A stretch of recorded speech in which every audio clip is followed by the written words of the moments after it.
विद्यार्थी मित्रांनो, आपण 12वीचा फिजिक्स विषयाचा दुसरा topic mechanical properties of fluids बघतोय. याच्या अगोदरच्या व्हिडिओजमध्ये आपण फ्लुइड्स ॲट रेस्टचे जे कन्सेप्ट होते ते बघितलेत. फ्लुइड्स ॲट रेस्टमध्ये आपण असं बघितलेलं की जे लिक्विड एका ठिकाणी, जे फ्लुइड एका ठिकाणी स्टेबल असतं, स्थिर असतं, त्याला आपण फ्लुइड्स ॲट रेस्ट म्हणतो.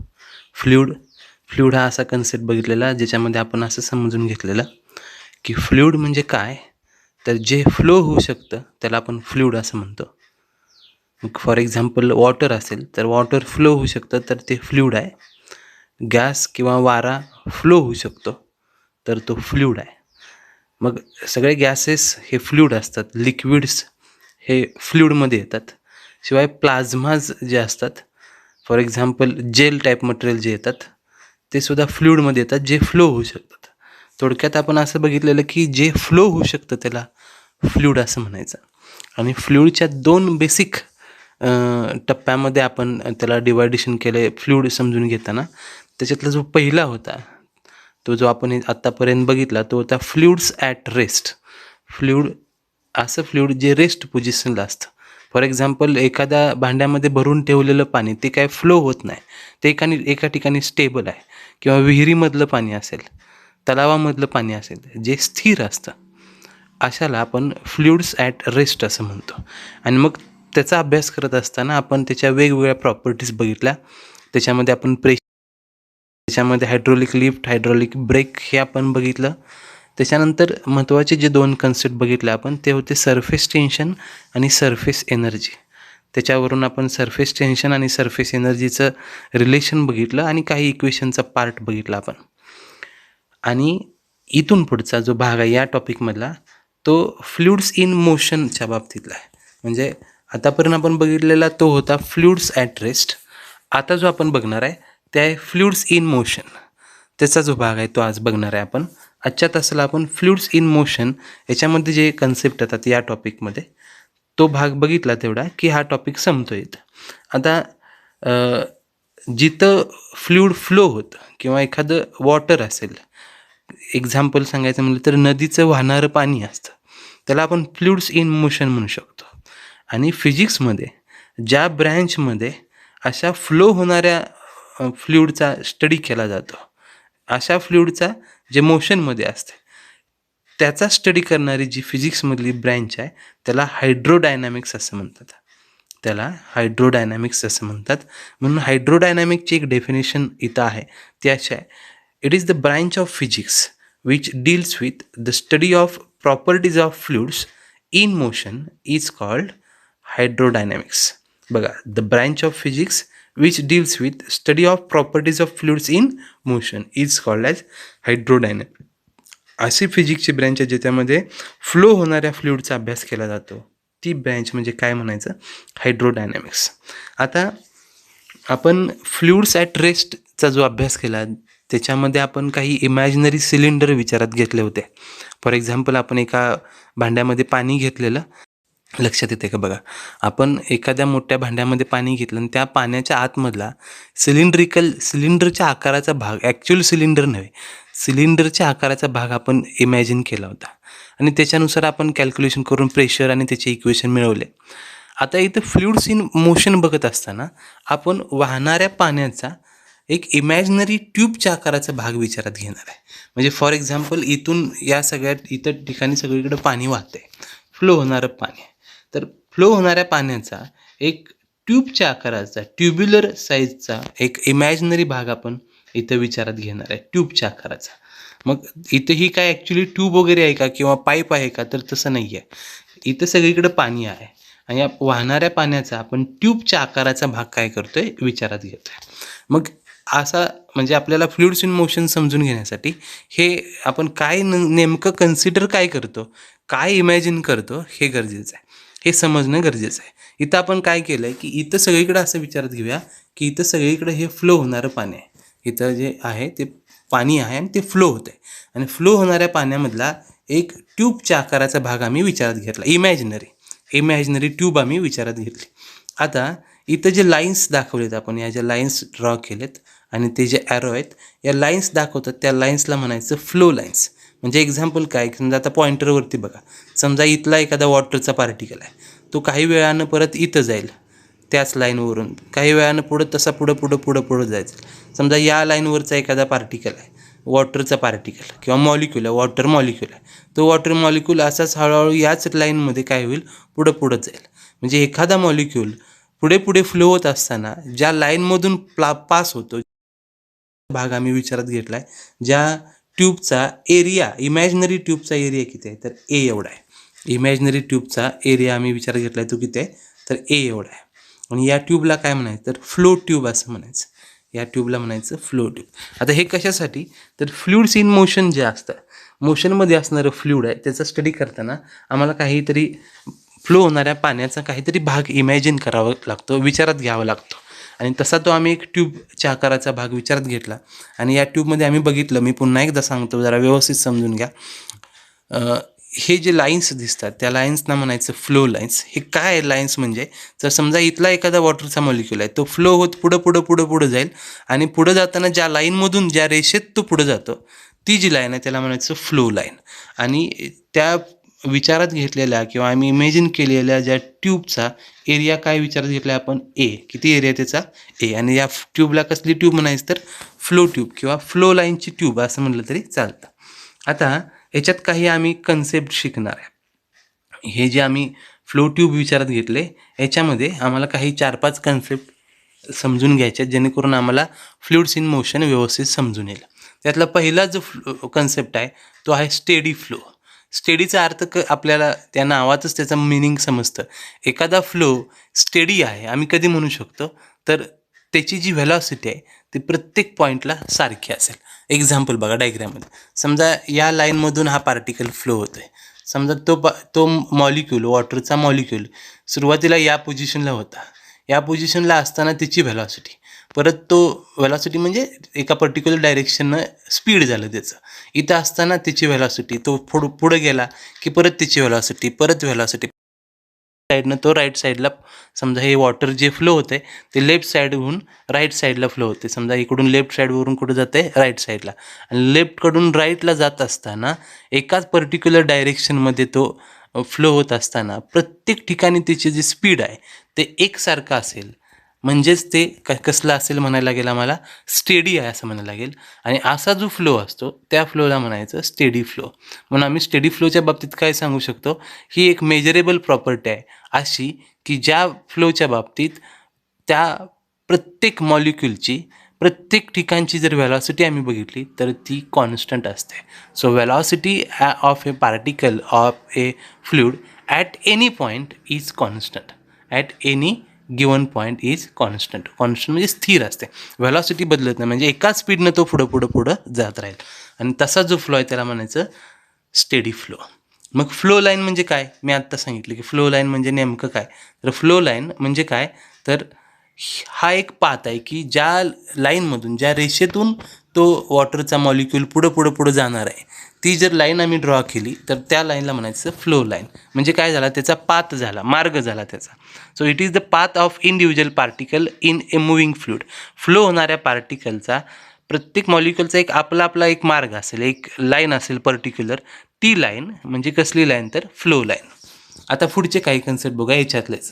आता आपण बघणार आहे स्ट्रीमलाईन. हे खूप महत्त्वाचं आहे का, तर इथं आम्ही 2 प्रकार बघतो फ्लोचे, एक स्ट्रीमलाईन फ्लो आणि एक टर्ब्युलंट फ्लो. त्यातला स्ट्रीमलाईन आपल्याला व्यवस्थित समजणं गरजेचं आहे. मी ह्या टॉपिकमध्ये सुरुवातीला तुम्हाला स्ट्रीमलाईन आणि टर्ब्युलंट हे कन्सेप्ट आपण पुढे शिकणार आहे असे मी सांगितलं होतं. तर इथं ते कन्सेप्ट आलेत, ते आहे स्ट्रीमलाईन फ्लो. आता स्ट्रीमलाईन फ्लो म्हणजे काय, की ठिकाणी आहे त्या ठिकाणी त्याच्या डायरेक्शनला जर टँजंट घेतली तर ती टँजंटची डायरेक्शन आणि व्हेलॉसिटीची डायरेक्शन सेम असते. आता हे असं सांगण्यापेक्षा अजून सोपं जर समजून घ्यायचं म्हटलं तर स्ट्रीमलाईन फ्लोचा अर्थ असा होतो की पार्टिकल किंवा एखादा लिक्विडचा मॉलिक्यूल हा एकाच दिशेनं फ्लो होत असेल तर तो म्हणायचं स्ट्रीमलाईन फ्लो. व्हेलॉसिटीच्या डायरेक्शनमध्ये म्हणजे काय, की ज्या दिशेनं तो फ्लो व्हायला लागला आहे कंटिन्युअसली त्याच दिशेनं तो फ्लो होत राहिला तर तो फ्लो कसला म्हणायचा, streamline flow.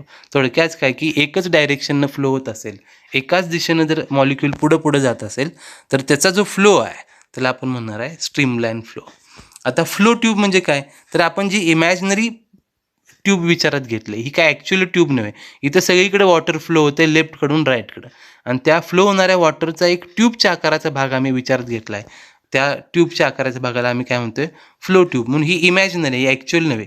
So it is an imaginary bundle of flow lines. ह्या सगळ्या मॉलिक्युलचा फ्लो होणाऱ्या फ्लो लाईनचा एक बंडल आहे. म्हणजे खूप सगळे मॉलिक्युल्स आहेत जे लेफ्टकडून राईटकडे निघालेत, आणि ते लेफ्टकडून राईटकडे जात असताना प्रत्येक मॉलिक्युल ज्या लाईनमध्ये फ्लो होते ती लाईन आम्ही ड्रॉ केली, आणि अशा फ्लो लाईनच्या सगळ्या लाईनचा एक बंडल म्हणजे काय, तर तो होतो फ्लो ट्यूब. म्हणून त्याला म्हणतात it is an imaginary bundle of flow lines bound to an imaginary wall. म्हणजे आम्ही जी ट्यूब विचारात घेतली त्या ट्यूबमध्ये बाउंडेड असलेल्या सगळ्या इमॅजिनरी फ्लो लाईनचा एक बंडल म्हणजे काय म्हणायचं, तर फ्लो ट्यूब. इथं सगळ्यात महत्त्वाचं कळणं गरजेचं आहे तुम्हाला, ते म्हणजे स्ट्रीमलाईन. स्ट्रीमलाईनचा अर्थ काय होतो, की पार्टिकल किंवा वॉटरचे मॉलिक्यूल किंवा कुठल्याही फ्लुइडचे मॉलिक्यूल ते जर एकाच दिशेनं एकाच स्पीडनं फ्लो होत असतील तर ते काय म्हणतात, स्ट्रीम. आता मग स्ट्रीमलाईन का आलं, मग स्ट्रीमलाईन फ्लो म्हणजे काय, तर जो एकाच डायरेक्शननं स्टेडीली फ्लो होतो त्याला म्हणतात स्ट्रीमलाईन फ्लो. बघा, स्ट्रीमलाईन म्हणजे काय, की मॉलिक्यूलची जी डायरेक्शन आहे ती एकच असेल तर त्याला कसली लाईन म्हणायची, स्ट्रीमलाईन. अशा लाईन ज्या एकमेकाला क्रॉस करत नाहीत त्या म्हणजे काय असतात, तर स्ट्रीमलाईन असतात. मग स्ट्रीमलाईन फ्लो, त्याला लॅमिनार फ्लो पण म्हणतात, आपण स्ट्रीमलाईन फ्लोच म्हणूया. स्ट्रीमलाईन फ्लो म्हणजे काय, तर it is a steady flow which is adjacent layer of a fluid move smoothly each other. बघा, याचा अर्थ काय, स्ट्रीमलाईन फ्लो म्हणजे काय, की एक मॉलिक्यूल एका पर्टिक्युलर डायरेक्शननं फ्लो व्हायला लागला आहे, त्याच्यावरचे मॉलिक्यूल त्याच्या डायरेक्शननं एकावरती एक एका बाजूनच पर्टिक्युलर डायरेक्शननं आपापल्या डायरेक्शननं पुढं निघालेत.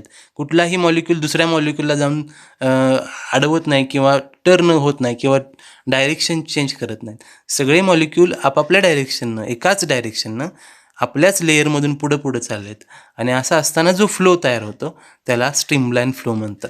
ह्याचं एक सोपं एक्झाम्पल जर सांगायचं म्हटलं ते म्हणजे उन्हाळ्यामध्ये शांत जे पाणी वाहत असतं नदीमध्ये, त्याचा जो फ्लो असतो त्याला स्ट्रीमलाईन फ्लो म्हणतात. आणि ते जर पावसाळ्यामध्ये पाणीच जर व्हायला लागलं नदीचं, तर ते पाणी कुठल्याही दिशेनं कसंही रोटेट होत जातं, त्याचे रोटेशन होत जातात, इरेग्युलर रँडम फ्लो होतो. आणि तो जो रँडम फ्लो असतो ज्याला पर्टिक्युलर डायरेक्शन नसते त्याला म्हणायचं टर्ब्युलंट फ्लो. त्याला काय म्हणायचं, टर्ब्युलंट फ्लो. इथं जे आपण म्हणतो की टर्ब्युलंट फ्लो आहे, हा टर्ब्युलंट फ्लो म्हणजे काय, हा असा फ्लो आहे जो अनस्टेडी आहे, ज्याला काही पर्टिक्युलर डायरेक्शन नाही. कुठलाही पार्टिकल, कुठलाही मॉलिक्यूल कुठल्याही डायरेक्शननं फ्लो होत असेल तर तो म्हणायचं टर्ब्युलंट फ्लो. आणि एक आपण इथं लक्षात ठेवण्यासारखी गोष्ट आहे की स्ट्रीमलाईन जे स्पीड आहे ते खूप कमी असतं आणि एकसारखं असतं. एकतर ते एका स्पीडनं फ्लो होतं आणि कमी स्पीडनं होतं. आणि हा जो टर्ब्युलंट फ्लो आहे त्याचं स्पीड अतिशय जास्त असतं आणि त्याला पर्टिक्युलर डायरेक्शन नसते. तर हे काय आहेत महत्त्वाचे कन्सेप्ट जे आपल्याला फ्लुइड्स इन मोशनमध्ये लक्षात घ्यायचे आहेत. म्हणजे फ्लुइड्स इन मोशनमध्ये आम्ही कुठले पॉईंट विचारात घेतले मी थोडक्यात सांगतो. पुन्हा एकदा आपण हे रिवाईज करू म्हणजे तुम्हाला व्यवस्थित समजेल. पहिल्यांदा आम्ही बघितलं हे फ्लो ट्यूब म्हणजे काय, की फ्लो होणाऱ्या वॉटरचा, आपण वॉटर हे एक्झाम्पल घेऊया, फ्लो होणाऱ्या फ्लुइडचा फॉर एक्झाम्पल वॉटरचा एक इमॅजिनरी ट्यूबच्या आकाराचा भाग आम्ही विचारात घेतोय त्या वॉटरच्या मधला. आणि त्याच्यामध्ये आम्हाला समजून घेण्यासाठी आम्ही काही कन्सेप्ट त्याच्यात बनवलेले आहेत. मग काय कन्सेप्ट बनवले, तर आम्ही ट्यूबच्या आकाराचा एक इमॅजिनरी भाग विचारात घेतला जिथून वॉटर काय होते, फ्लो होते. आता त्याच्यामध्ये जे पार्टिकल्स एका पाठीमागे एक फ्लो होत जात आहेत, पार्टिकल किंवा वॉटरचे मॉलिक्युल्स जे एकाच दिशेनं कंटिन्युअसली फ्लो होतात, त्या फ्लो होणाऱ्या मॉलिक्युल्सची एक डायरेक्शनची लाईन जर आम्ही ड्रॉ केली तर त्याला म्हणतात फ्लो लाईन. त्याला काय म्हणायचं, फ्लो लाईन. आणि हा जर एकाच स्पीडनं फ्लो होत असेल तर तो जो फ्लो असतो तो स्टेडी असतो. स्टेडी फ्लोचा अर्थ असा होतो की मॉलिक्यूल प्रत्येक ठिकाणी एकाच स्पीडनं पुढं जात असतो. परत आम्ही बघितलं की स्ट्रीमलाईन फ्लो म्हणजे काय, तर स्ट्रीमलाईन फ्लो असा असतो की ज्याची डायरेक्शन एकच असते, डायरेक्शन बदलत नाही, त्याला काय म्हणायचं, स्ट्रीमलाईन फ्लो. फ्लो ट्यूब म्हणजे जो इमॅजिनरी ट्यूबचा भाग आम्ही विचारात घेतला आहे त्याला काय म्हणायचं, फ्लो ट्यूब. याच्यानंतर आम्ही बघितलं की लॅमिनार किंवा स्ट्रीमलाईन फ्लो. स्ट्रीमलाईनचा अर्थ कळाला की जे एकाच डायरेक्शनमध्ये असतात. मग असा जो फ्लो असतो स्ट्रीमलाईनमध्ये जाणारा, एकाच डायरेक्शननं आणि एकाच स्पीडनं जाणाऱ्या ज्या वॉटर मॉलिक्युलचा जो फ्लो आहे त्या वॉटर मॉलिक्यूलच्या किंवा त्या लिक्विडच्या मॉलिक्यूलचा ज्या फ्लोला मॉलिक्यूल जे फ्लो होत असतात त्याची डायरेक्शन ही फिक्स नसते. रँडमली कुठलाही मॉलिक्यूल कुठल्याही डायरेक्शनला फ्लो होतो, कारण त्याचं स्पीड खूप जास्त असतं. काही मॉलिक्यूल्स रोटेट होतात, काही परत रिटर्न येतात, काही खूप स्पीडनं पुढे जातात. हे असा रँडमली ज्याची काय शाश्वती सांगता येणार नाही असा जो फ्लो असतो त्याला म्हणायचं टर्ब्युलंट. आणि टर्ब्युलंट फ्लोचं स्पीड खूप जास्त असते, तर स्ट्रीमलाईन फ्लोचं स्पीड खूप कमी आणि एकसारखं शांत असं असते. तर हे झाले कन्सेप्ट फ्लोच्या बाबतीत. मग आपल्याला परीक्षेला काय विचारलं जाऊ शकतं या पॉईंटवरती, तर बऱ्याच वेळा हा प्रश्न विचारला गेला आहे की distinguish between streamline flow and turbulent flow. Streamline flow आणि टर्ब्युलंट फ्लोमधला फरक स्पष्ट करा. आणि हे लक्षात ठेवताना आपल्याला स्ट्रीमलाईन फ्लो आणि टर्ब्युलंट फ्लो आपल्याला लक्षात ठेवताना हा फरक स्पष्ट करा, किंवा ज्याला डिस्टिंग्विश जे आहे त्या दोन्हीमधले ते डिस्टिंग्विशेस आपल्याला लक्षात ठेवायचे आहेत, त्याच्यातले डिफरन्सेस लक्षात ठेवायचे आहेत, ज्या डिफरन्सवरून आम्हाला ते व्यवस्थित लक्षात राहील. आणि पहिले पण कन्सेप्ट जे आपण आत्ता बघितले हे सगळे कन्सेप्ट तुम्हाला या डिस्टिंग्विशवरून सुद्धा लक्षात राहायला सोपं जातं. तर आपण बघूया ह्याच्यातला डिस्टिंग्विश काय आहे. तर पहिला स्ट्रीमलाईनचा एक पॉईंट बघायचा आणि इकडचा टर्ब्युलंटचा बघायचा. पहिला स्ट्रीमलाईन फ्लोचा पहिला पॉईंट काय बघा, the smooth flow of liquid with velocity smaller than certain critical velocity. आता तुम्हाला हे क्रिटिकल वेलॉसिटी काय आहे ते आधी सांगतो, मग आपण फरक समजून घेऊया. क्रिटिकल वेलॉसिटी समजून गरजेचं आहे. पहिल्यांदा आपण बघूया क्रिटिकल वेलॉसिटी म्हणजे नेमकं काय. क्रिटिकल व्हेलॉसिटी म्हणजे ज्या व्हेलॉसिटीला स्ट्रीमलाईन फ्लोचा टर्ब्युलंट फ्लो तयार होतं अशी जी व्हेलॉसिटी आहे.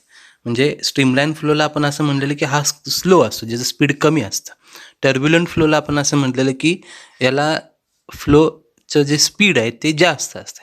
मग असं एक स्पीड येतं ज्या पर्टिक्युलर स्पीडला स्ट्रीमलाईन फ्लोचा टर्ब्युलंट फ्लो तयार होतो, ती जी व्हेलॉसिटी आहे त्याला म्हणतात क्रिटिकल व्हेलॉसिटी. आणि ह्या क्रिटिकल व्हेलॉसिटीची डेफिनेशन ही तशीच आहे, अगदी सिम्पल आहे की the velocity beyond which A streamline flow becomes turbulent flow is called as critical. अशी व्हेलॉसिटी ज्या व्हेलॉसिटीच्या नंतर स्ट्रीमलाईन फ्लोचा काय तयार होतो, टर्ब्युलंट फ्लो तयार होतो, ती जी व्हेलॉसिटी आहे त्याला म्हणायचं क्रिटिकल व्हेलॉसिटी.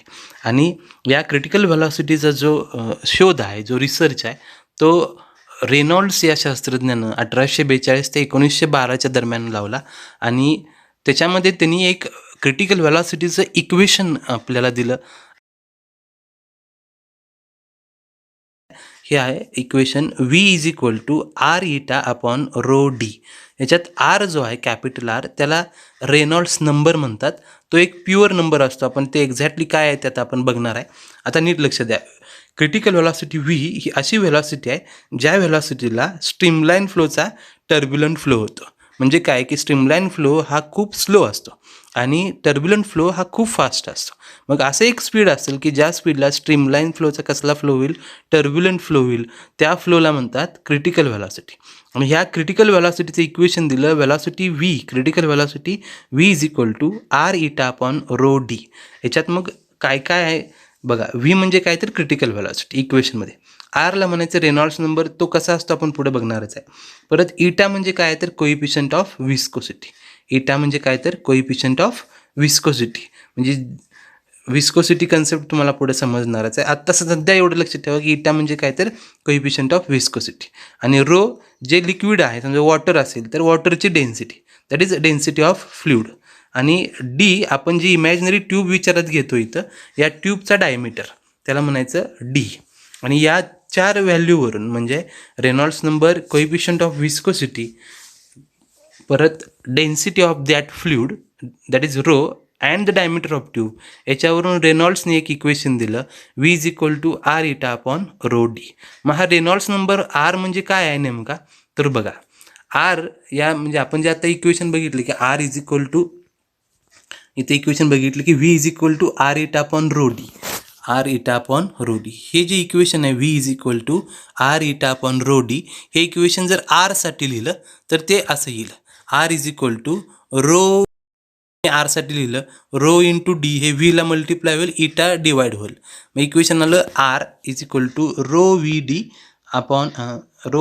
Upon eta. आता ह्याच्यामध्ये आर जो आहे त्याला रेनॉल्ड्स नंबर असं म्हटलं आहे आणि हा एक प्युअर नंबर आहे, ज्या नंबरवरून आपल्याला समजतं की जो फ्लो आहे तो स्ट्रीमलाईन आहे का टर्ब्युलंट आहे. रेनॉल्ड्सनं असं सांगितलं की जर आर या रेनॉल्ड्स नंबरची आरची जी व्हॅल्यू आहे ती 1000पेक्षा कमी असेल, आरची व्हॅल्यू 1000पेक्षा कमी असेल तर तो जो फ्लो आहे त्याला म्हणायचं स्ट्रीमलाईन फ्लो. कसला फ्लो म्हणायचं? Streamline flow. समजा आरची व्हॅल्यू 2000पेक्षा जास्त असेल, आरची व्हॅल्यू 2000पेक्षा जास्त असेल तर तो फ्लो होतो टर्ब्युलंट फ्लो. बघा 1000पेक्षा कमी असेल तर स्ट्रीमलाईन फ्लो, आर 2000पेक्षा जास्त असेल आर तर म्हणायचा टर्ब्युलंट फ्लो. आणि जर आरची व्हॅल्यू 1000 ते 2000च्या दरम्यान असेल तर तो अनस्टेडी फ्लो म्हणायचा. तो कसा आहे तर अनस्टेडी, स्थिर नाही आहे, स्थिर नसलेला. जर 1000पेक्षा आरची व्हॅल्यू कमी आली तर जो फ्लो आहे तो हा प्युअरली स्ट्रीमलाईन असतो, अतिशय स्मूथ असतो, सगळे पार्टिकल एकाच डायरेक्शननं फ्लो होतात आणि जो फ्लो तयार होतो तो प्युअरली स्ट्रीमलाईन होतो.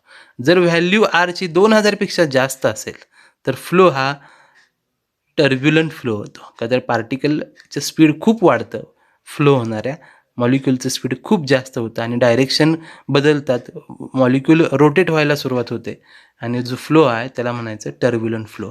आणि जर रेनॉल्ड्स नंबरची जर व्हॅल्यू जी आहे ती 1000 ते 2000च्या दरम्यान असेल तर तो फ्लो आहे त्याला म्हणायचं अनस्टेडी फ्लो. आणि आता जर आपल्याला रेनॉल्ड्स नंबर आणि क्रिटिकल व्हेलॉसिटी समजलं, आम्ही बघितले क्रिटिकल व्हेलॉसिटी म्हणजे अशी व्हेलॉसिटी ज्या व्हेलॉसिटीला म्हणायचं क्रिटिकल व्हेलॉसिटी, त्या व्हेलॉसिटीला म्हणायचं क्रिटिकल व्हेलॉसिटी. आणि ते आम्ही रेनॉल्ड्स नंबरवरून मिळवू शकतो.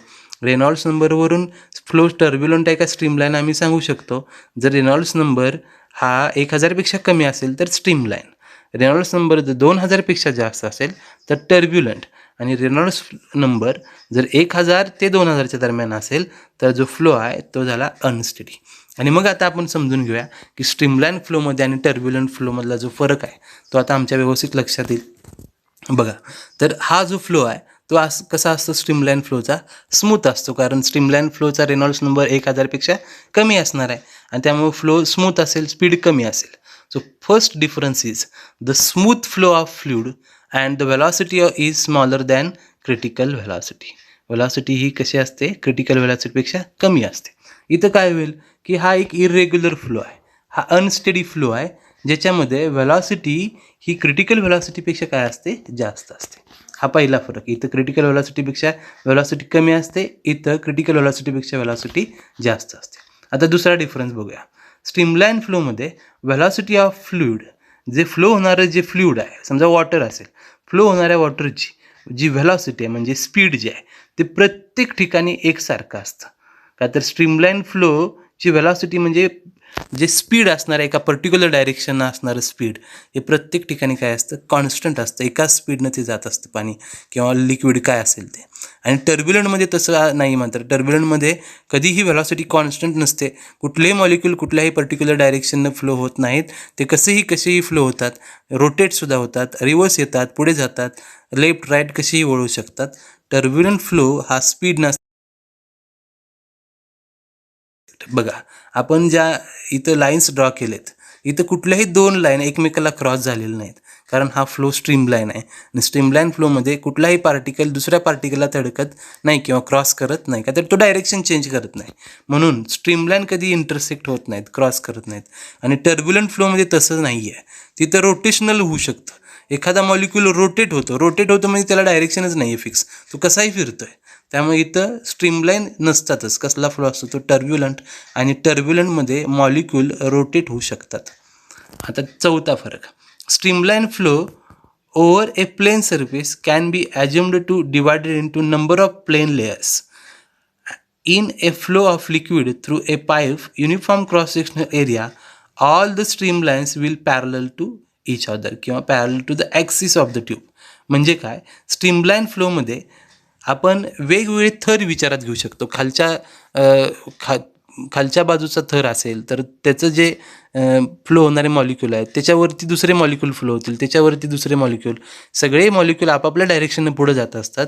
त्यामुळे आम्ही त्याच्या वेगवेगळ्या लाईन्स ड्रॉ करू शकतो. तसं टर्ब्युलंटमध्ये नाही आहे. टर्ब्युलंटमध्ये इथं आम्ही फ्लो ट्यूबचे ऑर्डरच ठेवू शकत नाही, कारण डायरेक्शन कशाही असतात, रँडम असतात. इथं टर्ब्युलंट फ्लोमध्ये मॉलिक्यूल रँडमली मूव्ह होतात. रँडमली म्हणजे कसेही, त्याला पर्टिक्युलर डायरेक्शन असं नाही, ते स्थिर नसतात, त्याला आपण काय म्हणू शकतो, रँडम. तर इथं आम्हाला हा स्ट्रीमलाईन फ्लो आणि टर्ब्युलंट फ्लोचा फरक जर कळाला तर त्याच्यावरून आम्हाला हा कन्सेप्ट पूर्ण कळतो. बऱ्याच वेळा हा स्ट्रीमलाईन फ्लो टर्ब्युलंट फ्लो विचारला आहे. आणि अजून एक फरक इथं मला सांगता येईल, the Reynolds number in streamline flow is less than 1000 and the Reynolds number in turbulent flow is greater than 2000. हा एक महत्त्वाचा फरक आपल्याला मी भाग बघणार आहे, तो आहे विस्कोसिटी. विस्कोसिटी हा सुद्धा फ्लुइड्स इन मोशनमधला अतिशय महत्त्वाचा पॉईंट आहे, किंवा समजायला सुद्धा तो अतिशय सोपा आहे. आपण एक एक्झाम्पल विचारात घेऊया, की समजा नदीचं फ्लो होणारं पाणी आम्ही विचारात घेतलं. इथं इमॅजिन करा की हे एक नदीचं आहे, फ्लो होणारं पाणी आहे असतं दोन्ही साईडचं. पण जसं जसं आपण नदीमध्ये पुढं आणि अगदी सेंटरला जाऊ, नदीच्या सेंटरला फ्लो होणारं जे पाणी असतं त्याचं स्पीड अतिशय जास्त असतं. म्हणजे असं काहीतरी आहे की सेंटरचा जो फ्लो होणारं पाणी आहे त्याच्या बाजूच्या जे पाण्याचं स्पीड कमी होत जातं. अजून जसं जसं लांब येत जाईल सेंटरपासून, पाण्याचं स्पीड कमी कमी होत जातं.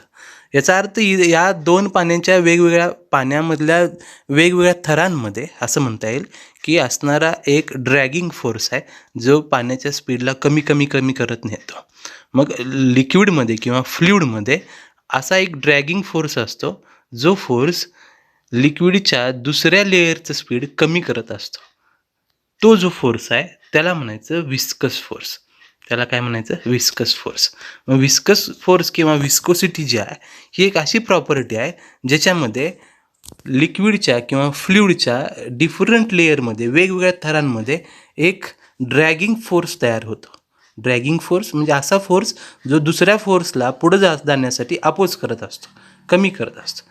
आणि तो जो स्पीड कमी करणारा जो लिक्विडच्या लेअरमधला जो फोर्स आहे, ड्रॅगिंग फोर्स, त्यालाच म्हणतात विस्कोसिटी किंवा विस्कस फोर्स असं म्हणतात. विस्कोसिटीची ही जी प्रॉपर्टी आहे त्याची डेफिनेशन कशी सांगितली जाते बघा. Viscosity is that property of fluid by virtue of which the relative motion between different layers of fluid experience a dragging force. म्हणजे वेगवेगळ्या लेअरमधली जी रिलेटिव्ह मोशन आहे त्या रिलेटिव्ह मोशनमध्ये एक प्रकारचा ड्रॅगिंग फोर्स ऑब्झर्व होतं. आणि त्यामुळंच या ड्रॅगिंग फोर्समुळंच म्हणजे विस्कोसिटीमुळंच हे जे सेंटरचं पाणी सर्वात फास्ट मूव्ह होत असेल तर त्याच्यापासून जसं जसं कडेला येत जाईल, काठांवरती येत जाईल, तसं तसं स्पीड कमी कमी होत जातं. कारण हे बाजूचे कडावरचं जे पाणी आहे ते मधल्या पाण्याला अपोज करत असते. आणि त्या दोन वेगवेगळ्या लेअरमध्ये वॉटरच्या जो अपोजिंग फोर्स तयार होतो, ड्रॅगिंग फोर्स तयार होतो, त्यालाच आपण विस्कोसिटी असं म्हणतो. तरी आपण हे बघितलं. म्हणजे असं होत नाही, समजा एखादं लिक्विड समजा नॉन विस्कस असेल, म्हणजे असं लिक्विड आहे की ज्याच्यामध्ये विस्कोसिटी नाही आहे, म्हणजे ड्रॅगिंग फोर्सच नाही आहे, त्यावेळेस काय होईल की सगळ्या मॉलिक्यूलना, सगळ्या लेअरना एकच स्पीड मिळेल. सगळे लेअर म्हणजे कडेचं पाणी पण त्याच स्पीडनं जाईल आणि मधलं पाणी पण त्याच स्पीडनं जाईल, सेंटरचं पण त्याच स्पीडनं जाईल. पण नदीमध्ये असं होत नाही. नदीमध्ये हा विस्कस फोर्स असतोच. तुम्ही कधीही बघा की नदीचं कडेचं जे पाणी आहे ते एका ठिकाणी किंवा कमी स्पीडनं स्लोली पुढं जात असतं, तर सेंटरचं पाणी अतिशय स्पीडनं जात असतं. आणि ते कशामुळे तयार होतं, तर विस्कस फोर्समुळं. आणि या विस्कस फोर्सवरून हे जे नदीचं एक्झाम्पल मी सांगितलं, आपण नदीच्या पाण्याचे अगदी कडेपासून वेगवेगळे थर विचारात घेतले, लेयर विचारात घेतली. हा जवळचं कडेच्या स्टेशनरी लेयर म्हणजे काठांवरती, काठाच्या जवळचा लेयर, त्याच्या आतला, त्याच्या आतला, त्याच्या आतला, त्याच्या आतला, असा एक एक लेयर, हा सगळ्यात सेंटरचा लेयर आपण विचारात घेतोय असं इमॅजिन करूया. समजा हा जो लेयर आहे, जिथं व्ही लिहिलं, हा जो लेयर आहे, या लेयरची म्हणजे इथून फ्लो होणाऱ्या वॉटर मॉलिक्युलचं जे स्पीड आहे, जी व्हेलॉसिटी, त्याला आम्ही व्ही असं म्हटलं. जर त्याच्यापेक्षा आम्ही जरा आतमध्ये गेलो, अजून सेंटरला गेलो, तर स्पीड वाढतं. ते कितीनं वाढतं, तर व्ही प्लस डी व्हीनं वाढतं. म्हणजे समजा या व्ही जिथं स्पीड आहे त्या लाईनपासून या लाईनपर्यंतचं सेंटरच्या लाईनचं जे डिस्टन्स आहे ते जर डी एक्स एवढं असेल, डिस्टन्स किती असेल तर डी एक्स एवढं असेल, आणि व्ही प्लस डी व्ही या दोन्हीच्यामधलं जे डिस्टन्स आहे ते डी एक्स एवढं असेल, आणि तेवढ्या डी एक्स एवढ्या डिस्टन्समध्ये जी व्हेलॉसिटी वाढते ती डी व्ही एवढी वाढत असेल, तर हा एक रेशिओ तयार होतो. आणि हा रेशिओ काय तयार होतो, तर D V by D x. म्हणजे व्हेलॉसिटी कितीनं वाढली, डिवाइड बाय किती अंतर होतं, हा जो रेशिओ आहे dv/dx याला म्हणायचं व्हेलॉसिटी ग्रॅडियंट. याला काय म्हणायचं, व्हेलॉसिटी ग्रॅडियंट. म्हणजे पाण्यात जसं जसं आतमध्ये जाईल नदीमध्ये सेंटरकडं तसं जसं स्पीड वाढत जातं, मग त्याचे पाण्याचे वेगवेगळे आपण थर विचारात घेतो. मग स्टेशनरी लेअरपासून म्हणजे कडेपासून काठांपासून जसं जसं आतमध्ये जाईल स्पीड वाढत जातं आणि एक एक थराचं मधलं डिस्टन्स आम्ही dx एवढं कन्सिडर केलं तर प्रत्येक थरामध्ये dvनं स्पीड वाढतं. म्हणून तिथं तयार होणारा जो व्हेलॉसिटी ग्रॅडियंटचा जो रेशिओ आहे तो तयार होतो the rate of change of velocity that is dv with distance dx, that is dv/dx is nothing but velocity gradient. Velocity gradient म्हणजे काय, कितीनं स्पीड वाढलं डिवाइड बाय किती अंतरामध्ये वाढलं, दॅट इज dv/dx. त्याला काय म्हणायचं, व्हेलॉसिटी ग्रॅडियंट. चला तर पुढचा भाग बघूया. आता बघायचं आपल्याला कोइफिशियंट ऑफ विस्कोसिटी. तर न्यूटनचा एक विस्कोसिटीचा लॉ आहे, त्याच्यावरून आपण कोइफिशियंट ऑफ विस्कोसिटी बघणार आहे. So according to Newton's law of viscosity, न्यूटननं जो विस्कोसिटीचा लॉ सांगितला आहे त्या लॉवरून according to Newton's law of viscosity for a streamline फ्लोसाठी viscous force F acting on any layer is directly proportional to area of that layer and the velocity gradient. बघा, न्यूटन्सनं असं सांगितलं की जो लिक्विडमध्ये तयार होणारा विस्कस फोर्स आहे स्ट्रीमलाईन फ्लोच्या केसमध्ये कन्सिडर केला आम्ही. एखाद्या लिक्विडचा फ्लो आहे, समजा स्ट्रीमलाईन फ्लो आहे आणि त्या फ्लोमध्ये तयार होणारा विस्कस फोर्स आम्ही विचारात घेतला. तयार होणारा तो विस्कस फोर्स त्या लिक्विडच्या एरियाला आणि व्हेलॉसिटी ग्रॅडियंटला डायरेक्टली प्रोपोर्शनल असतो. न्यूटन्स लॉ ऑफ विस्कोसिटी काय आहे बघा. न्यूटन्स लॉ ऑफ विस्कोसिटी असं सांगतो की विस्कस फोर्स त्या स्ट्रीमलाईन फ्लोमधले फ्लो होणाऱ्या लिक्विडच्या एरियाला आणि व्हेलॉसिटी ग्रॅडियंटला डायरेक्टली प्रोपोर्शनल असतो. म्हणून आम्ही इक्वेशन लिहू शकतो viscous force F is directly proportional to area of liquid किंवा area of the layer and directly proportional to velocity gradient that is dv/dx. So combinedly we can write as the viscous force is directly proportional to area A into dv/dx. आणि हे प्रपोर्शनलचं आम्ही equal करताना त्याला constant multiply होतो. मग बघा, F is directly proportional, हे प्रपोर्शनलचं आम्ही काय केलं, इक्वल केलं. ज्यावेळी प्रपोर्शनलचं इक्वल करतो त्यावेळी काय मल्टिप्लाय होत असतो, कॉन्स्टंट मल्टिप्लाय होतो. इक्वल केल्यानंतर इक्वेशन कसं तयार होईल, तर viscous force F is equal to constant eta that is coefficient of viscosity. इटाला काय म्हणायचं, कोइफिशियंट ऑफ विस्कोसिटी. मगाशी मी जे सांगितलं की कोइफिशियंट ऑफ विस्कोसिटी आपण पुढे बघणार आहे ते इथं आलं. बघा, F is directly proportional to area A into velocity gradient dv/dx. So that proportionality is converted to equality.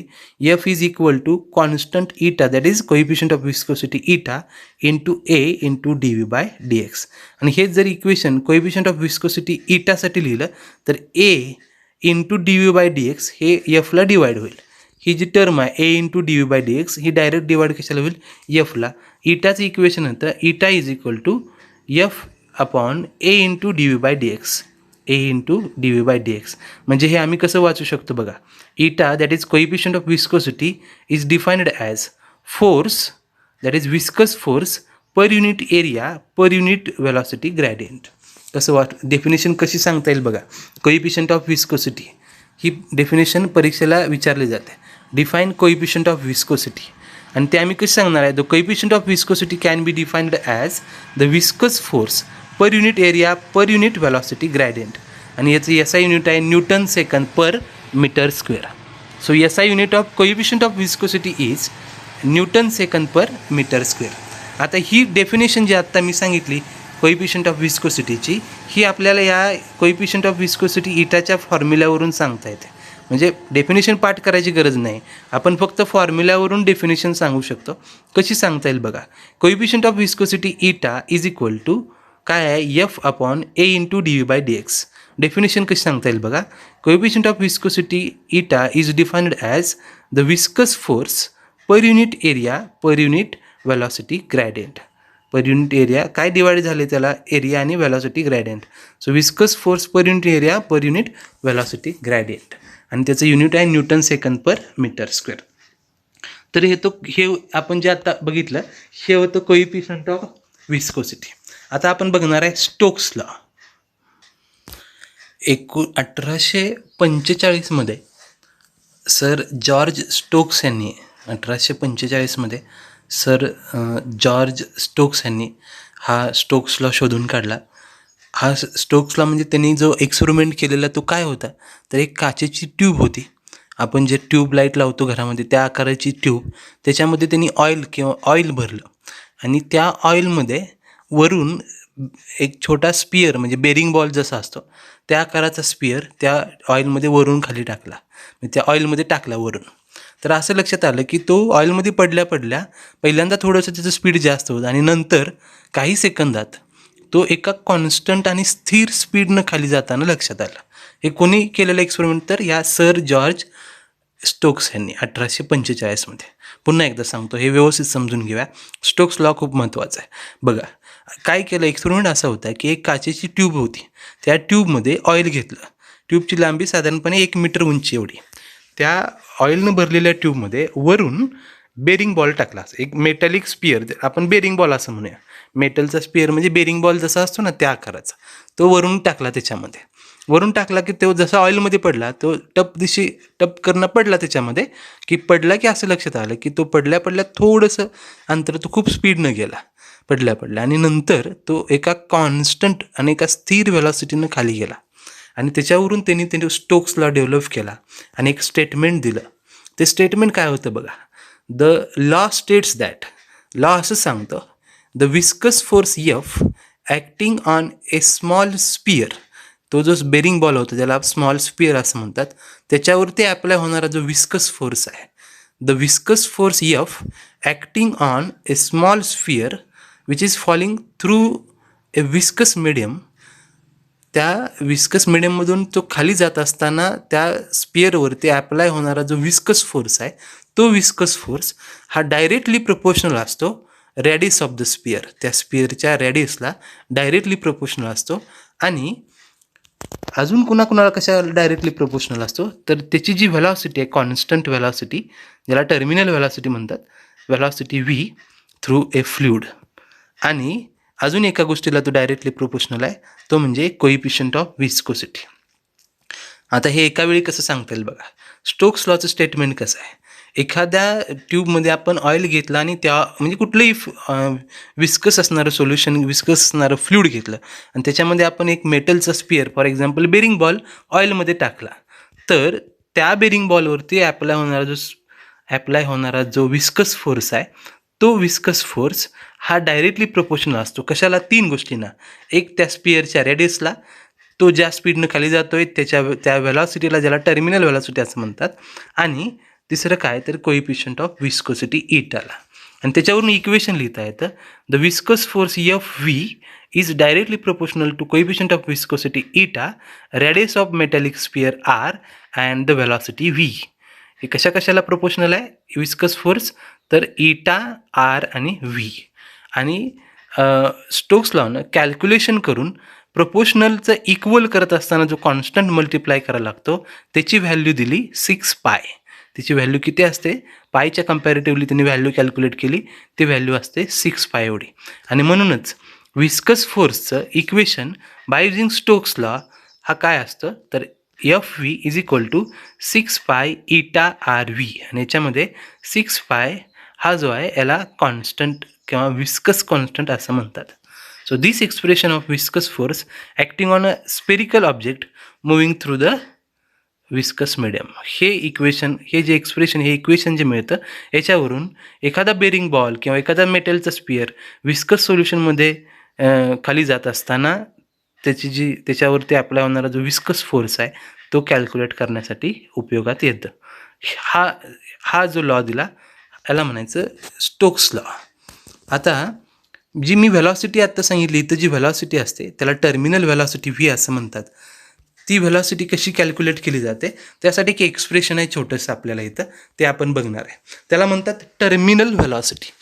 Terminal velocity आपल्याला शिकत असताना टर्मिनल व्हेलॉसिटी म्हणजे नेमकं काय आधी सांगतो आणि मग त्याचं एक्सप्रेशन बघू आपण. टर्मिनल व्हेलॉसिटी म्हणजे काय, की आपण एका काचेच्या ट्यूबमध्ये ऑइल घेतला, असं एक्झाम्पल घेऊया. ऑइल घेतला आणि त्या ऑइलमध्ये आपण बेरिंग बॉल टाकला वरून खाली स्टोक्स लॉच्या रूलनुसार. तर त्याच्यामध्ये टाकलेला जो बेरिंग बॉल आहे तो पडल्यानंतर ऑइलमधून खाली जात असताना एका कॉन्स्टंट स्पीडनं स्लोली खाली जातो. त्याला जे स्पीड येतं, ती जी व्हेलॉसिटी मिळते, त्याला म्हणायचं टर्मिनल व्हेलॉसिटी. आता ही टर्मिनल व्हेलॉसिटी 3 गोष्टीवरती डिपेंड आहे. पहिली जी त्याची महत्त्वाचा फॅक्टर जो आहे, 3 फॅक्टर्सवरती डिपेंड आहे. पहिला जो फॅक्टर आहे तो आहे अपथ्रस्ट किंवा त्यालाच बियॉन्ड फोर्स म्हणतात. हे अपथ्रस्ट म्हणजे काय आहे बघा. अपथ्रस्ट ही एक अशी प्रॉपर्टी आहे जी लिक्विडमध्ये असते. म्हणजे कुठलंही, समजा पाणी असेल, पाण्याकडे एक प्रॉपर्टी असते की पाण्यामध्ये पाणी जे आहे ते खालून वरती उचलण्यासाठी मदत करतं. म्हणजे आपण जर पाण्यातल्या पाण्यात एखादा दगड पाण्यातल्या पाण्यात उचलला तर तो खूप हलका लागतो. किंवा आपण एखादं बकेट असेल, बादली असेल, ती पाण्यात भरून घेण्यासाठी दोरी बांधून पाण्यात सोडली तर भरलेली बादलीसुद्धा पाण्यातल्या पाण्यात पटकन बाहेर येते. त्याचं रिझन का, की लिक्विड काही एक प्रॉपर्टी असते जे खालून वरच्या बाजूनं फोर्स ॲप्लाय करतं. तो जो फोर्स आहे त्याला म्हणतात अपथ्रस्ट किंवा बियॉन्ड फोर्स असं म्हणतात. आणि तो खालून वरच्या बाजूनं असतो, डायरेक्टेड अपवर्ड असतो. हा एक फोर्स त्याच बेरिंग बॉलवरती ॲप्लाय होईल. दुसरे 2 फोर्सेस ॲप्लाय होतात. एक विस्कस फोर्स जो वरच्या बाजूनच ॲप्लाय होतं. विस्कस फोर्स म्हणजे काय आहे, की बेरिंग बॉल खाली जात असताना त्याला वरती अपोज होत आहे. जेवढं जास्त विस्कस सोल्युशन तेवढं अपोजिंग फोर्स वरच्या बाजूने जास्त. ह्याचं पण एक्झाम्पल सांगता. समजा आपण 2 ट्यूब घेतल्या. बघा विस्कस फोर्स इमॅजिन कसा होतो. 2 ट्यूब घेतल्या, एका ट्यूबमध्ये आपण पाणी घेतलं आणि एका ट्यूबमध्ये आपण ऑइल घेतलं. 3 ट्यूब घेतल्या. असं 3 एक्झाम्पल सांगतो, तुम्हाला इझिली समजून जाईल. समजा विस्कस फोर्स समजून घेण्यासाठी आम्ही 3 वेगवेगळ्या ट्यूब घेतल्या. एका ट्यूबमध्ये आम्ही पाणी घेतलं, म्हणजे वॉटर घेतलं. एका ट्यूबमध्ये आम्ही ऑइल घेतलं आणि एका ट्यूबमध्ये आम्ही डांबर घेतलं. समजा उकळलेलं जे म्हणजे ऑइल लिक्विड स्वरूपातलं डांबर घेतलं. आता आम्ही सेम साईजचे, आकाराचे, सेम मास असणारे, सेम वेट असणारे आम्ही 3 बेरिंग बॉल घेतले. पहिल्या ट्यूबमध्ये टाकला एक, दुसऱ्या ट्यूबमध्ये एक टाकला आणि तिसऱ्या ट्यूबमध्ये एक टाकला. तर असं लक्षात येईल की वॉटरमधला खूप स्पीडनं खाली जातो, त्याच्यापेक्षा स्लो ऑइलमधला जातो, आणि डांबरमधला खूप स्लो जाईल, कदाचित जाणार पण नाही. तर हे जे अपोजिंग होतं हे कशामुळं, तर विस्कस फोर्समुळं, जो अपोज करतो खाली जाण्यासाठी. मग तो जो विस्कस फोर्स आहे तो खालून वरच्या बाजूने अप्लाय होतो. तर टर्मिनल व्हेलॉसिटी समजून घेत असताना बेरिंग बॉल जर त्या ट्यूबमध्ये टाकला तर त्याला अप्लाय होणारे एकूण 3 फोर्सेस, त्यातले 2 फोर्सेस वरच्या बाजूने, एक अपथ्रस्ट जी लिक्विडची प्रॉपर्टी जी खालून वरती उचलतं ही एक, आणि दुसरा मी सांगितलं तो विस्कस फोर्स. हे दोन्ही फोर्सेस खालून वरच्या बाजूने अप्लाय होतात अपवर्ड डायरेक्शनने. आणि एकच फोर्स आहे जो खाली ओढतो, खाली घेऊन जातो, तो आहे त्या बेरिंग बॉलचं वेट. त्या वेटमुळं, वेट कसं कॅल्क्युलेट करतो आपण, वेट म्हणजे काय, तर मास इंटू ग्रॅव्हिटी. वेट कसं कॅल्क्युलेट करतो आपण, मास इंटू ग्रॅव्हिटी. तर 2 फोर्सेस अपवर्ड डायरेक्शन अप्लाय होतात. बघा इथे डायग्राममध्ये पण दाखवले, 2 फोर्सेस अपवर्ड डायरेक्शन अप्लाय होतात. एक अपथ्रस्ट आहे, त्याला FU असं म्हणता येईल, आणि दुसरा आहे तो विस्कस फोर्स आहे FV. हे दोन्ही फोर्सेस अपवर्ड डायरेक्शन अप्लाय होतात, आणि डाऊनवर्ड डायरेक्शन अप्लाय होतो तो फोर्स म्हणजे कशामुळं, तर वेटमुळं. Weight is equal to mg असं म्हणतात. आणि बेरिंग बॉल या ट्यूबमध्ये पडल्यानंतर तो एका कॉन्स्टंट व्हेलॉसिटीनं खाली जातो. त्याचं कारण काय, की जेवढा अपवर्ड फोर्स अप्लाय होतो तेवढा डाऊनवर्ड फोर्स अप्लाय होत असतो. आणि जेवढा अपवर्ड फोर्स त्याला अप्लाय होतो, अपवर्ड कुठला होतो आहे, अपथ्रस्ट प्लस विस्कस फोर्स, हा मिळून जेवढा वरच्या बाजूने अप्लाय होईल तेवढाच ज्यावेळी त्याला डाऊनवर्ड डायरेक्शन अप्लाय होईल त्यावेळी तो एका स्पीडनं, एका कॉन्स्टंट स्पीडनं खाली जाईल. तर त्याला म्हणायचं टर्मिनल व्हेलॉसिटी. आणि हा टर्मिनल व्हेलॉसिटी कॅल्क्युलेट करण्यासाठी आपण हे कॅल्क्युलेट केलं, आपण हे इक्वेशन बॅलन्स करून बघितलं. बघा, तर टोटल जेवढा अपवर्ड फोर्स आहे तेवढा टोटल डाऊनवर्ड फोर्स असतो. डाऊनवर्ड फोर्स कशामुळे आहे, तर वेटमुळं. वेट किती असतं आहे, mg. अपवर्ड फोर्स कशामुळे आहे, तर अपथ्रस्ट आणि विस्कस फोर्स. मग total downward force equal to काय म्हणायचं, टोटल अपवर्ड फोर्स. तर टोटल डाऊनवर्ड फोर्स जो आहे तो कशामुळे आहे, तर वेटमुळं. वेट ऑफ स्पियर, जो बेरिंग बॉल आम्ही जो स्पियर टाकला आहे त्याच्यामध्ये, त्याचं वेट फक्त त्याला खाली घेऊन जातं. म्हणजे weight of the sphere that is mg. Weight कसं कॅल्क्युलेट करतो आपण, mass into gravity is equal to upward forces कुठले आहेत, एक पहिला आहे विस्कस फोर्स आणि दुसरा काय आहे, अपथ्रस्ट. 2 फोर्सेस वरच्या बाजूनं, एक विस्कस फोर्स आणि upthrust. So weight mg is equal to viscous force that is FV plus upthrust FV. हे दोन्ही फोर्सेस FU प्लस FU असं पाहिजे. बघा आता वेट कसं कॅल्क्युलेट करायचं बघा. वेटचा फॉर्म्युला आहे मास इंटू ग्रॅव्हिटी. मास कसं कॅल्क्युलेट करणार? स्पिअरचं मास कॅल्क्युलेट करण्यासाठी आपण एक फॉर्म्युला वापरला याच्या अगोदर पण. मास कॅल्क्युलेट करण्यासाठी आपण कुठला फॉर्म्युला वापरतो? डेन्सिटीचा formula density is equal to mass upon volume, आणि त्याच्यावरून मास मिळवतो आपण व्हॉल्यूम इंटू डेन्सिटी. मासचा फॉर्म्युला कसं तयार होतं? Mass is equal to volume into density. आता व्हॉल्यूम ह्याचं वेट आपल्याला मास मिळवायचं आहे. व्हॉल्यूम कशाचं? स्पिअरचं. मग स्पिअरचा व्हॉल्यूमचा फॉर्म्युला आहे 4/3 पाय आर क्यूब. 4/3 काय आहे? पाय आर क्यूब. हे काय मिळाला? व्हॉल्यूम. इंटू काय आहे? डेन्सिटी. डेन्सिटी काय असते? स्पिअरची डेन्सिटी आपण रो म्हणूया. इथं स्पिअरची डेन्सिटी आपण काय घेतोय? रो. तर व्हॉल्यूम इंटू डेन्सिटी म्हणजे 4/3 pi R cube into density, हे मिळालं मास इंटू ग्रॅव्हिटी जी. तर हे मिळालं वेट. वेट कसं आम्ही मिळवलं? वेटचा formula mass into gravity. Mass कसं मिळवलं? मास हे काय? Volume into density. Volume sphere 4/3 pi R cube into rho, हे झालं व्हॉल्यूम इंटू ग्रॅव्हिटी जी. तर हे मिळालं आम्हाला weight is equal to viscous force. Viscous फोर्सचा फॉर्म्युला आपण आत्ता मिळवला आहे काय? तर तो मिळवला आहे 6π/RV. हे कशावरून मिळवला आम्ही? स्टोक्स लॉवरून मगाशी मिळवलेला 6π/RV. म्हणजे इथं जे आम्ही मिळवला हा formula viscous force FV is equal to काय? तर 6π/RV. तो आम्ही इथं वापरला 6π/RV प्लस. आता इथं आम्ही अजून एक फोर्स कोटला वापरतोय अपथ्रस्ट, जो खालून वरच्या बाजूने अप्लाय होतो. तो पण कसा कॅल्क्युलेट करतात? Volume that is 4/3 volume of sphere. कशावरती विस्कस फोर्स, कशावरती अपथ्रस्ट अप्लाय होतो? तर स्पिअरवरतीच अपथ्रस्ट अप्लाय होतोय. म्हणजे ज्या स्पिअरवरती अपथ्रस्ट अप्लाय होतो, वरच्या बाजूनं फोर्स अप्लाय होतो, त्याचा स्पिअर की त्या स्पिअरचा volume that is 4/3 pi R cube into लिक्विडची डेन्सिटी. कशाची? लिक्विडची. समजा पाणी असेल तर त्याची डेन्सिटी, इथं आम्ही डेन्सिटी स्पिअरची बघितली ती रोनं सांगितले, तर इथं डेन्सिटी आपण सिग्मानं सांगूया. मग लिहिलं 4/3 pi R cube into sigma into gravity काय असेल? जी. तर हा असतो upthrust 4/3 pi R cube sigma into G. तर आता हे आम्ही 6π/RV साठी इक्वेशन लिहिलं. तर ही जी प्लसची टर्म आहे plus 4/3 pi R cube sigma into G, ही इकडं गेली तर इकडं मायनस होईल. या 4/3 पाय आर क्यूब रो जी मधून ही टर्म मायनस होईल. मग इक्वेशन आलं 6π/RV is equal to 4/3 pi R cube rho G minus 4/3 pi R cube sigma into G. आता ह्याच्यात कॉमन काय काय येते बघा? 4/3 पाय आर क्यूब आणि जी हे सगळे कॉमन येते. 4/3 पाय आर क्यूब जी, 4/3 पाय आर क्यूब जी, हे सगळं कॉमन येते. मग राहते काय? 4/3 पाय आर क्यूब जी कॉमन घेतलं तर राहते रो मायनस सिग्मा. काय राहते? Rho minus sigma. ते ब्रॅकेटमध्ये लिहून घेतलं. आता बघा इक्वेशन कसं तयार झालं? 6π/RV is equal to 4/3 pi R cube G rho minus sigma. आता हे इक्वेशन आम्ही टर्मिनल व्हेलॉसिटी व्हीसाठी लिहिलं. म्हणजे इथं फक्त व्ही ठेवलं, बाकीचे जे इथले जे मल्टिप्लाय झालेले आहेत ते इकडे घेतले, आपण डिवाइड केले. म्हणजे काय काय आहेत? कुठले कुठले फॅक्टर्स आहेत? 6π/R हे इकडं काय केलं? डिवाइड केलं. मग व्ही इज इक्वल टू असं आलं 4/3 pi R cube G rho minus sigma into 1 किंवा डिवायडेड बाय 6π/RV. आता इथं इक्वेशन कसं आपण कॅल्क्युलेट करतो बघा. 4/3 तर काय आहे? 4/3 इथे 6 एक आहे, म्हणजे 6 इंटू 3 किती येईल? 18 येईल. 4/18 म्हणजे इथं 2/9. 4/18 किती येईल? 2/9. बाकी इथं बघा, इथं पायला पाय कॅन्सल होईल. आर क्यूब आहे, इथला एक आर कॅन्सल होईल, तिथं राहिला R² G rho minus sigma, आणि इतर आता डिवाइड बाय इटा. आणि व्हेलॉसिटीचं व्हीचं इक्वेशन येतं 2/9 R² G rho minus sigma upon eta. याच्यामध्ये रो जे आहे ते कोइफिशियंट ऑफ रो ही डेन्सिटी ऑफ स्पिअर आहे आणि सिग्मा ही डेन्सिटी ऑफ लिक्विड आहे, जे काय लिक्विड असेल ते.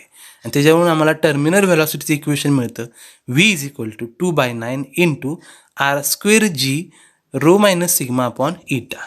आणि हेच इक्वेशन इटासाठी जर लिहिलं आम्ही, कोइफिशियंट ऑफ विस्कोसाठी लिहिलं, तर ते असं येतं. हे इटा इथं मल्टिप्लाय होतं आणि व्ही आहे ते इथं डिवाइड होतं. मग कसं होतं? Eta is equal to 2/9 as it is R² G rho minus sigma.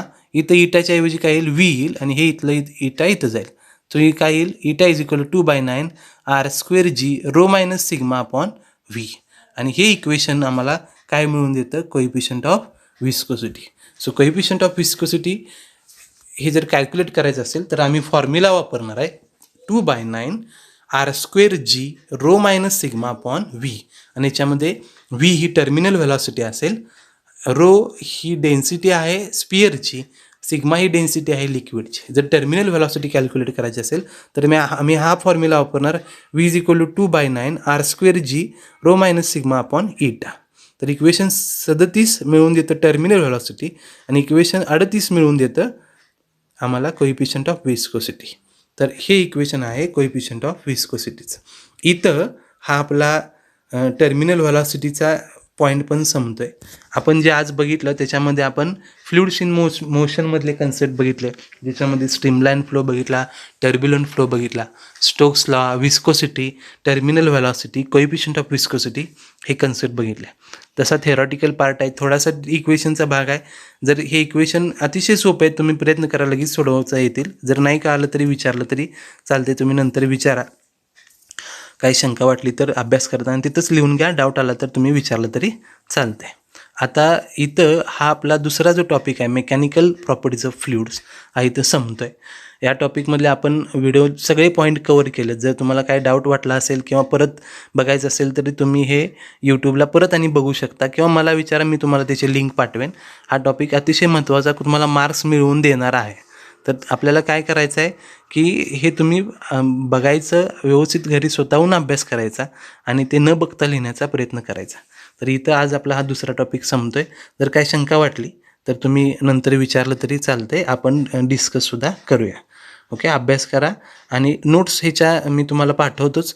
Notes मी पाठवलेसुद्धा, जर तुम्हाला मिळाले नसतील तर मी पुन्हा एकदा ग्रुपवरती अपलोड करतो किंवा तुम्ही प्रत्यक्षात माझ्याकडून घेतल्या तरी चालू शकतात. ओके, ठीक आहे, थांबूया. धन्यवाद. काही शंका असेल तर विचारा. ओके, धन्यवाद.